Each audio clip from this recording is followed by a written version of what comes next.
Georgia Bulldogs pulled off a dramatic comeback, overcoming a 17-point deficit to defeat Georgia Tech 5-1-4-8 in an epic 8-overtime showdown. The game, which took place on the final Saturday of the regular season, was a wild ride that had fans on the edge of their seats, culminating in one of the longest games in recent college football history. The contest, held at Bobby Dodd Stadium in Atlanta, started with Georgia Tech building a commanding lead.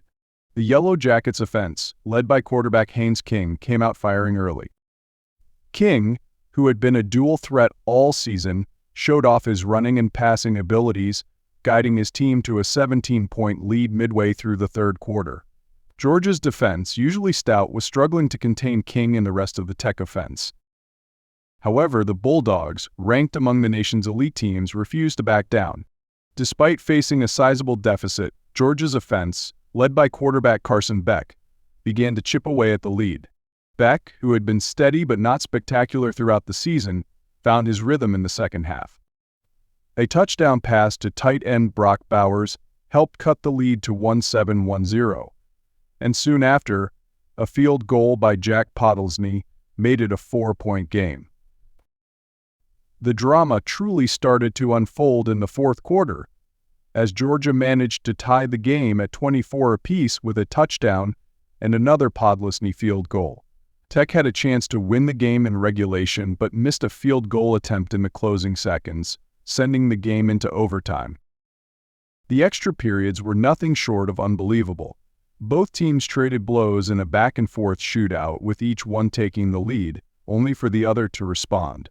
After the first few overtimes, it was clear that neither team was willing to give an inch. Georgia Tech seemed to have the upper hand when they scored first in the fifth overtime, but Georgia answered right back, sending the game to yet another frame. In the seventh overtime, Georgia Tech had a chance to win again, but their two-point conversion attempt was stopped short. It was then up to Georgia to make their move, and they did just that in the eighth overtime. Beck, who had been under pressure all night, kept his cool and threw a touchdown pass to wide receiver Ladd McConkey, putting the Bulldogs up by 3 points. Tech had one final shot but couldn't capitalize, as King's desperation pass fell incomplete in the end zone. With the victory, Georgia improved to 1-1-1 on the season and kept their hopes alive for a potential playoff spot. The win also provided a much-needed momentum boost for the Bulldogs as they head into their conference championship game. The game will go down as one of the wildest finishes in college football history, a true testament to the unpredictability of the sport. For Georgia Tech, it was a heartbreaking loss after a valiant effort, but they can hold their heads high after pushing one of the nation's best teams to the absolute limit. As for Georgia, it was a victory that showcased their resilience and ability to rise to the occasion in the most unlikely of circumstances. The Bulldogs may have entered the game as the more talented team, but Georgia Tech showed them that in college football, anything can happen when you least expect it.